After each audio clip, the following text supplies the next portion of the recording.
Welcome again to another episode of Conversations with Women Trailblazers.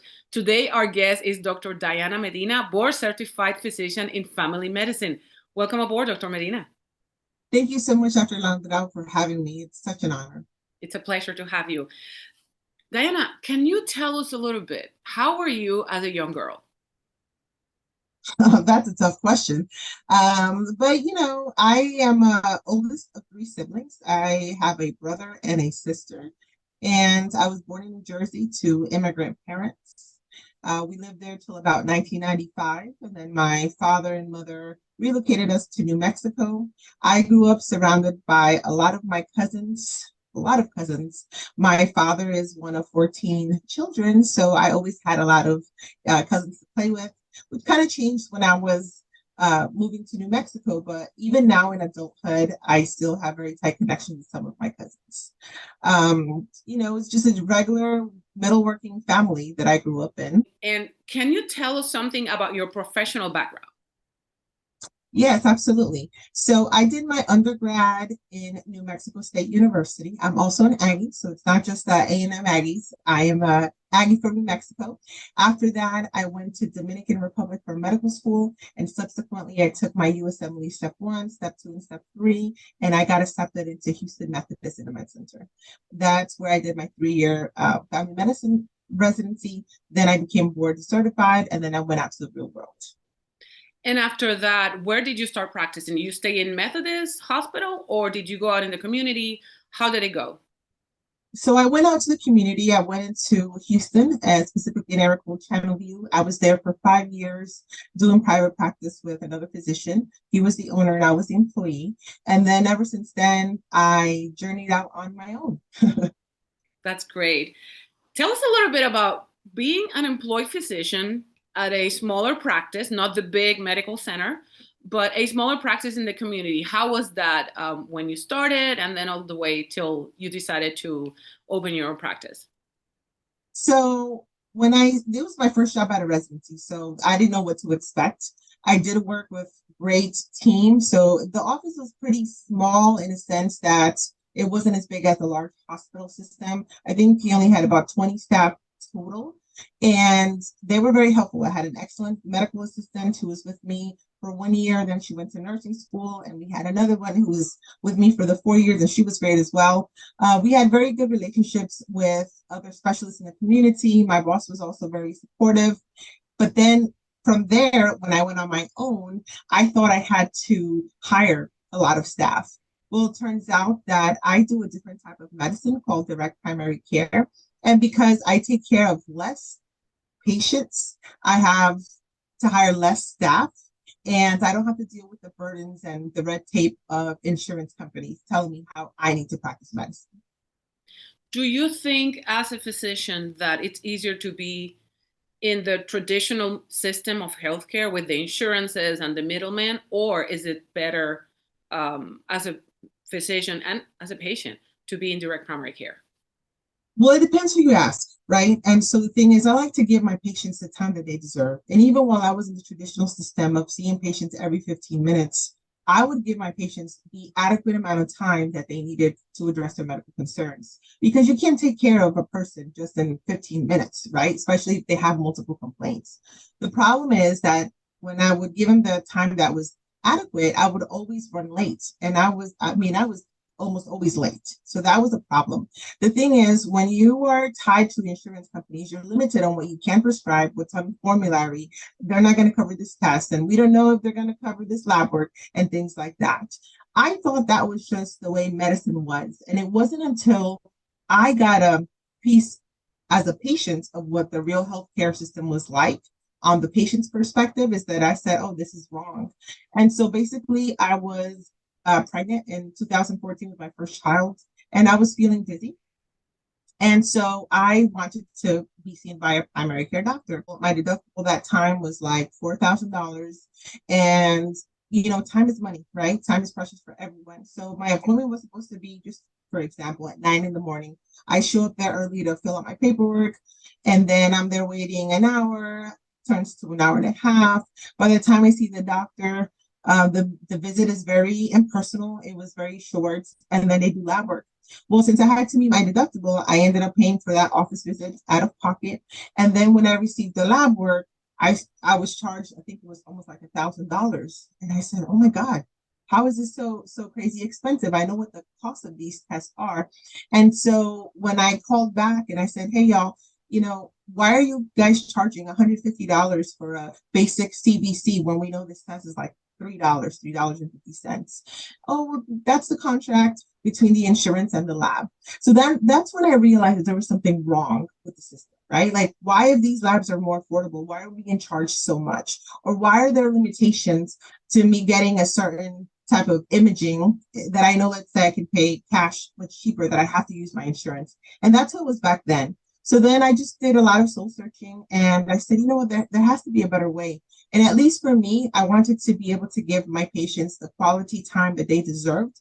I wanted them to feel listened to without having to worry, is the insurance going to reimburse me for this? Will this diagnosis code work? You have to do this prior authorization. And it was taking too much. And while I enjoyed my time at that practice, that I was there for 5 years, and I absolutely enjoyed my patients, it was just not something that was sustainable to me. I was like, okay, I am tired of, the system, right? Of them requiring me to do certain things just to get something approved. I mean, I got a prior authorization for an albuterol inhaler. I'm like, oh my God, this is so ridiculous. So I got tired of dealing with that. In addition to, when I would get home, I would have to catch up with some work. And then it just became, everything was about work, work, work. I don't have any family here. And so at that time, my kids were going to daycare. And you know what? When I didn't have children, I didn't mind staying home, staying work a little late, getting home late, or even working through lunch. But then when you have children, you have to pick them up at the daycare, or when they're waiting for you, because it happened twice. They were waiting for me outside with my babies in the parking lot. I was like, oh my God, So then I said, this has to change. And then the more I started just like looking at other alternatives of medicine is when I found out about direct primary care. And it was actually after me going on a rant on Facebook that somebody said, hey, you should look into DPC. So I looked into it. I attended my first conference like in 2016. I read all the books, and then the rest is history. This is amazing. And it's been a great journey that you've presented here. One of the things that still impacts me to this day, even though I've been doing medicine for so many years, is the delay in care that patients receive because of the insurance approvals. They determine when you need to be seen, what medications you take or you can't take. Studies, any diagnostics tests or any imaging studies, all these things are determined by insurance. But when someone visits a direct primary care specialist, that is all gone. It goes away because people have direct access to the physician. They work with your schedule, that you work with the patient schedule as well. It seems to me that it's logical to think that a patient and a physician will want to work together, preserving that patient-physician relationship. However, the majority of people in the United States healthcare, I think they still don't know a lot about direct primary care, direct specialty care as well. Right. And some people actually ask themselves, well, why should I pay directly when I have an insurance? When in reality, you end up paying more with your insurance as opposed to paying directly for your services because there's that middleman. Is this correct? That is absolutely correct. So I work directly for my patients. And so I'm always looking at the best interest of the patient. I don't have to focus on, I have to click this thing so I can get reimbursed for this. I have to do this other thing. So ask you about smoking, ask you about this. Like, when in a regular doctor's visit, do you have time to ask the patients, like, how's your life going? Are you stressed? How's your nutrition? Are you exercising? Things like that. You don't have that luxury. And so with direct primary care, we do. By removing the insurance companies, I work directly for the patients, and I can seek, for example, things that are not covered otherwise by insurance. Let me give you an example. Usually vitamin D is not covered by insurance companies, as if you just want to screen for it, you have to have an indication. For instance, vitamin D deficiency or insufficiency. But how do we know the person has that when we can't even check it, and insurance will not cover that, that test? So Labs are very affordable. Recently, I've been doing a lot of speaking on social media regarding the rise in different types of cancers. I specifically spoke about a patient that I had the unfortunate, I guess not pleasure, but the unfortunate um, task to let him know that his symptoms were actually due to, colon cancer. And one of the lab work that I did, I mean, I did multiple things, but a CEA test, which is an antigen test, that test is a $10 test. Okay. If you try running that through your insurance, it's going to be much more. I have a family member that has chronic lymphocytic leukemia. And this family member was like, look what the labs cost for all these labs. And it was a total of almost $6,000. And that included a BMP, which is basic metabolic panel, a CBC, IgG, IgM, uric acid, LDH. All these labs are really, really affordable. But the thing that was very expensive was the flow cytometry. That was put at over $5,000. So I got on the phone with LabCorp and I asked LabCorp, hey, what would it cost if what is the client bill price? In other words, what would it cost me as a clinic? And let me tell you, it was way under $5,000. I mean, there was a significant difference. So when I told this family member, look, all these tests would have cost you this much, I mean, his jaw just dropped. He couldn't believe it. So why are we using insurance, or why do we want the insurance to pay for everything? So the majority of the people who have a vehicle, you don't use your car insurance every time you pump the gas or every time you change the oil or rotate the tires, because otherwise it would make it too expensive. You have that car insurance just in case something catastrophic happens, right? And I'm talking about, let's say, birth of a child, not catastrophic, excuse me, diagnosis of cancer, something life-changing, birth of a child, things like that. You shouldn't use your insurance for basic primary care things that can be addressed directly with the patient. Like, you don't need insurance for that. And it's always very eye-opening to me that when patients go, oh, my insurance will cover that. I'm like, okay, well then go with your insurance. And let's say, get imaging, and they're like, oh, well, the insurance said it would be, I have to meet the deductible, and my deductible is $2,000 or $3,000, or I've heard up to $10,000 a family. When you can get basic imaging, I mean, a chest X-ray is like $45 in this area. And ultrasound is the most is $150. Okay, depends on the part, but it usually runs between 100 to 150. Imaging like CT, MRI, the most expensive, depending on what you order with or without contrast, is anywhere from $350 to $450. So, like what's going on here? Our healthcare system is truly broken, unfortunately. That's true. And it's also delaying patient care. It's also having a negative impact in those people who cannot afford it. So you're offering a solution to patients that actually is as medicine should be, from the patient to the physician, and no intermediary in there. And I wanted to ask you, are you taking new patients? Oh, absolutely. Thank you for asking. I am taking patients for direct primary care and also for weight loss, which is its own membership. And just have to call the clinic, and we have to make a meet and greet to make sure that, we vibe with each other, and that you understand the model and understand that, you will be paying a monthly membership subscription, and we can discuss if we're a great fit for each other or not. Absolutely.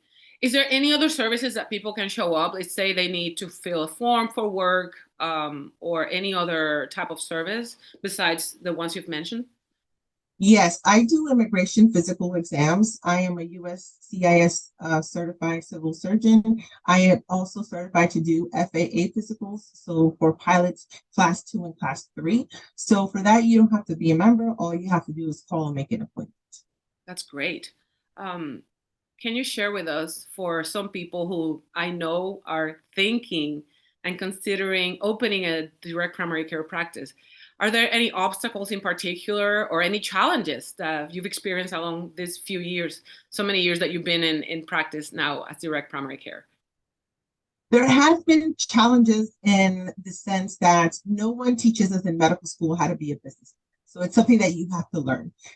You have to do a lot of reading on your own. You can also seek out coaching or, look for mentors in the field, but you have to have that dream. You have to have that spark of, I want to be my own business owner. I want to go into this journey because it's not easy. And while it seems so glamorous on social media and everything is going well, guess what? Sometimes it's not. Owning a business is like a roller coaster. To me, the pros outweigh the cons, and that's why I decided to go this route.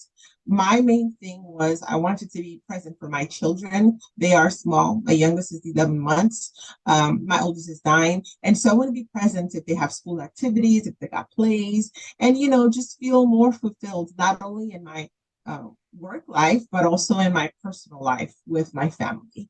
So that's why I decided to do direct primary care. But not only that, I went to school to be the best version of myself, right? To be a good doctor. And so that also requires trust in a relationship, and not a visit that is so short that you don't, and so impersonal that you don't even know like what happened, or you can't ask questions. I went to take my daughter to a well child exam, and I timed how long the doctor was in there doing the well child exam, and she was in there 3 minutes. She grabbed my baby, and after she examined her, was like, "She's doing great, mom. Yeah, keep it up. We'll see you next time for her vaccines."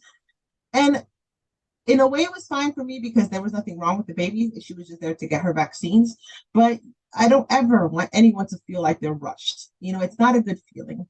Like I said, your time is important. When my patients come to me, I will give you my undivided attention. We don't have to worry about, I have to use this code to make sure I'm getting paid, because regardless, I'm getting paid in a monthly membership.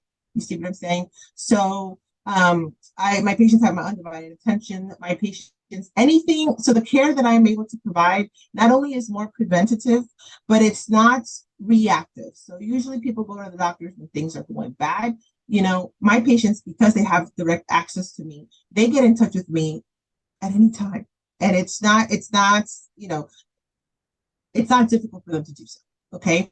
They don't have to be here for present to do an office visit. So when the pandemic started and everyone was freaking out, oh my God, I was already seeing my patients. We were doing video visits because that was part of the direct primary care model. If you don't have to be here, you don't have to. Like I could do, refill your blood pressure medicines and do a video visit and ask you how your logs are. And I can order lab work for you. And then I give you a requisition, email it to you. You take it to the lab. I use LabCorp, and then I get the results, and you get notification as soon as I review it. So the care to me is much smoother. I am practicing medicine the way I have always trained to practice medicine, without intrusions, without someone telling me, hey, you're taking too long, or, we have to see more patients in order just to meet the overhead. I used to see like 25 patients on a daily basis in the traditional fee for service.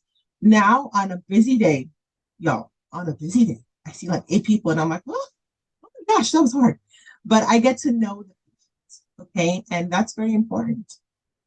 It is extremely important, and you're offering a lot of value in addition to the patient being taken care of by you directly. So that's something that I appreciate absolutely, and I hope all the patients out there also appreciate it and start to learn about direct primary care and also access to you. And with that, I want to ask, how can people contact you? Well, thank you. They can contact me, reach out to me by calling the clinic. The number is 832-391-5300. I also do my own social media. So if you just want to say hello, or you want to have some coffee, I've had patients turn into patients just because they're like, hey, I'd like to have some coffee with you. Can I come get to know you? Absolutely. Come on over. What I don't do over social media is I cannot give you medical advice. You're not a patient of mine. If you want me to give you medical advice, I will give you medical advice. You have to be a patient. Absolutely. They can also visit the website, which is luminoushealthandwellness.com. And yeah. Thank you for that information. I hope that more people reach out to you and learn about direct primary care. This has been an amazing interview, Dr. Medina. If you are a listener and you enjoy this program, please let us know with your comments and subscribe. Also hit the notification bell if you're watching us on YouTube so that you can get an alert on the next episode. I'll see you next time. Thank you. Bye-bye. Bye-bye.